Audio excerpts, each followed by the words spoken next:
आज हम पढ़ेंगे केमिकल रिएक्शन ऑफ ग्लूकोज। तो यहाँ पर ग्लूकोज की 3-4 टाइप की रिएक्शन होती है। एक होता है ऑक्सीडेशन, रिडक्शन, एसाइलेशन। ठीक है, तो यहाँ पर हम ये जो मैं वीडियो है वो पार्ट्स में अपलोड करूँगा। सबसे पहले आज के पार्ट में हम पढ़ रहे हैं पहला, यानी कि रिडक्शन ऑफ ग्लूकोज।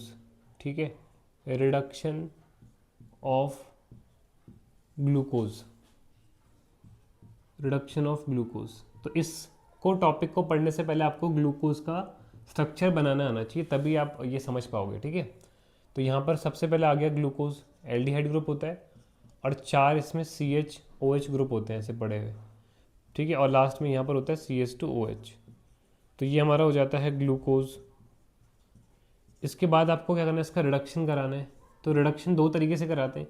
एक तो कराते हैं लिथियम एल्यूमिनियम हाइड्राइड से या किसी भी और से, और ये करता है आपका partial reduction of aldehyde, partial reduction of aldehyde. ठीक है, पार्शियल। तो लिथियम एल्यूमिनियम हाइड्राइड यहाँ पर क्या करने वाला है, ये देगा हमें हाइड्रोजन, है ना, LiAlH4 हाइड्रोजन देगा।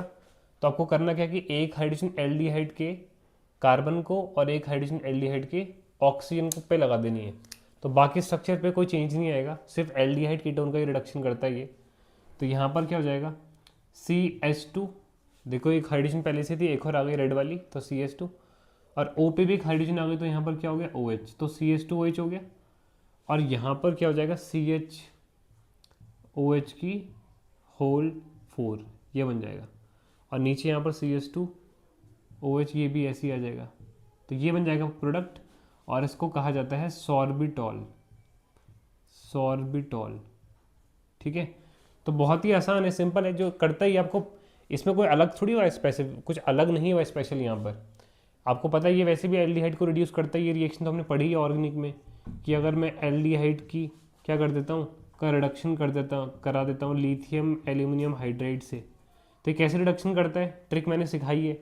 एक हाइड्रोजन एल्डिहाइड की कार्बन को, एक हाइड्रोजन ऑक्सीजन को, तो यहाँ पर हो जाता है RCH2OH। तो सिर्फ यहाँ पर क्या हो जाएगा, जो ये LiLH4 है ये एल्डिहाइड वाले पार्ट का रिडक्शन कर देगा, और पूरा का पूरा बाकी जो नीचे का मॉलिक्यूल है, ये जो ये पार्ट है नीचे का, ये एज इट इज़ आ जाएगा पूरा ऐसे ही। तो बहुत ही ईजिली बन जाएगा प्रोडक्ट। ठीक है, बिल्कुल भी डिफिकल्ट नहीं है रिएक्शन। अब देखो यहाँ पर ये हो गया पार्शियल रिडक्शन। ठीक है, इसको नोट कर लेना। इसके बाद हमें कराना है इसका कंप्लीट रिडक्शन। तो यहाँ पर ये ग्लूकोज हो गया। अब हम रिडक्शन कराने में यूज़ करेंगे hydrogen iodide HI in the presence of red phosphorus. ठीक है, 6 मॉलिक्यूल ले लिए मैंने इसके। अब जो हाइड्रोजन आयोडाइड है ये भी एक रिड्यूसिंग रिएजेंट है, जैसे लिथियम एल्यूमिनियम हाइड्राइड है।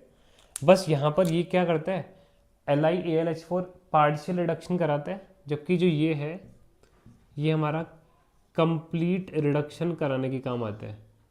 किस काम आता है हमारे यहाँ पर, कंप्लीट रिडक्शन कराने के। तो क्या करेगा देखो, जैसे LiAlH4 ने एक हाइड्रोजन दिया था, एक बार मैं आपको ना इसकी रिएक्शन करके दिखा भी देता हूँ। देखो कैसे रिडक्शन करता है ये। जैसे अगर मेरे पास एल्डिहाइड है RCHO, और मैंने अगर रिडक्शन करा दिया किससे, हाइड्रोजन आयोडाइड से in the presence of phosphorus, तो यहाँ पर ये कैसे करता है रिडक्शन। यहाँ पर क्या हो जाएगा, 2 हाइड्रोजन कार्बन को और 2 हाइड्रोजन ऑक्सीजन को, और यहाँ पर ये ऐसे बीच से टूट जाएगा। तो बाई प्रोडक्ट आपको दिख रहा होगा H2O निकल जाएगा, और मेन प्रोडक्ट बन जाएगा RCH3। ये R मतलब कार्बन चेन, और ये भी कार्बन, कार्बन कार्बन के बीच में सिंगल बॉन्ड आ गया, मतलब एल्केन मिलेगा। और वहीं अगर मैं क्या करूँ, इसका रिडक्शन कराऊँ, इससे रिडक्शन कराऊँ एल्कोहल का, तो RCH2OH, मान लो ये एल्कोहल है, और ये हो गया आपका हाइड्रोजन आयोडाइड। तो ये एल्कोहल को भी रिड्यूस कर देता है ना। जनरली आपको पता है रिड्यूसिंग रिएजेंट एल्डिहाइड कीटोन को करते हैं, एल्कोहल को नहीं करता, लेकिन ये एल्कोहल को भी कर देता है, बहुत स्ट्रॉन्ग रिड्यूसिंग रिएजेंट होता है। तो एक हाइड्रोजन यहाँ कार्बन को, एक हाइड्रोजन O को तोड़ देंगे, तो RCH2 था, यहाँ पर एक और हाइड्रोजन आ गया, तो CH3 हो गया, साथ में वाटर निकल गया। तो ये क्या करता है, सबको एल्केन में कन्वर्ट करता है। किस में कन्वर्ट करता है, एल्केन में। तो देखो जरा, यहाँ पर भी सेम यही करेगा। यहाँ पर क्या है, एल्डिहाइड है भाई, ग्लूकोज कौन सा कोई अलग स्ट्रक्चर है, एल्डिहाइड है, और यहाँ पर 4 और 1 5 एल्कोहल के मॉलिक्यूल है। तो यहाँ पर हाइड्रोजन देगा, इसकी ये हटा देता हूँ, बैलेंस कर लेंगे बाद में हम। तो ये HI क्या होगा, डिकम्पोज हो जाएगा हाइड्रोजन और आयोडीन में। तो जो हाइड्रोजन निकलेगी इससे वो क्या करेगी, एक 2 हाइड्रोजन एल्डिहाइड के कार्बन को, 2 हाइड्रोजन एल्डिहाइड के ऑक्सीजन को, और ऐसे करके इसको तोड़ दो बीच से। तो यहाँ पर ये हो गया H2O एक मॉलिक्यूल, और यहाँ पर ऊपर क्या बना, CH3। तो मैं यहाँ पर लिख देता हूँ, देखो पहला क्या बना, CH3, ठीक है।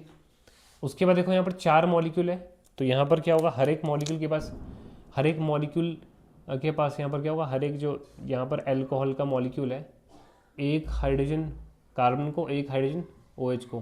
तो यहाँ भी HOH यानी कि वाटर निकल गया। कितने निकले, एक वाटर मॉलिक्यूल ऊपर निकला और एक यहाँ निकला, 4 है ना, टोटल 4 और 1 5 हो गया अब तक। और यहाँ पर भी अल्कोहल है, तो एक हाइड्रोजन कार्बन को, एक हाइड्रोजन OH को, ये भी टूट जाएगा। तो एक वाटर का मॉलिक्यूल यहाँ निकला, 4 यहाँ निकले, और यहाँ पर 4 और 1 5 और 1 6, टोटल यहाँ पर 6 मॉलिक्यूल वाटर के बाई प्रोडक्ट में निकल जाएंगे। और मेन प्रोडक्ट में क्या बचेगा, देखो CH3, 2 हाइड्रोजन यहाँ पे एक और आ गया CH3, और यहाँ पर देखो क्या CH है, एक और हाइड्रोजन आ गया तो CH2। और कितने CH2 देखो बाहर, 4, तो यहाँ पर हो जाएगा CH2 1 2 3 और 4 CH2। और लास्ट में देखो 2 हाइड्रोजन है, एक और आ गया, 2 और 1 3 हो गया, तो लास्ट में यहाँ पर लग जाएगा सिंगल बॉन्ड CH3। तो यहाँ पर मैथ एथ प्रोप ब्यूट पेंट हेक्स, तो यहाँ पर N हेक्सेन बन जाएगा। यहाँ पर क्या बन जाएगा हमारा, N हेक्सेन बन जाएगा, और 6 वाटर के मॉलिक्यूल निकल जाएंगे। अब भले से रिएक्शन आपको कॉम्प्लेक्स लगी हो, वैसे तो कॉम्प्लेक्स है नहीं, ईजी है, और ये इंपॉर्टेंट भी है, बहुत बार एग्जाम में पूछी गई है, तो वेरी वेरी इंपॉर्टेंट लिख देना इसमें, और इसको अच्छे से प्रैक्टिस कर लेना, इंपॉर्टेंट है, एग्जाम में आती है। Thank you.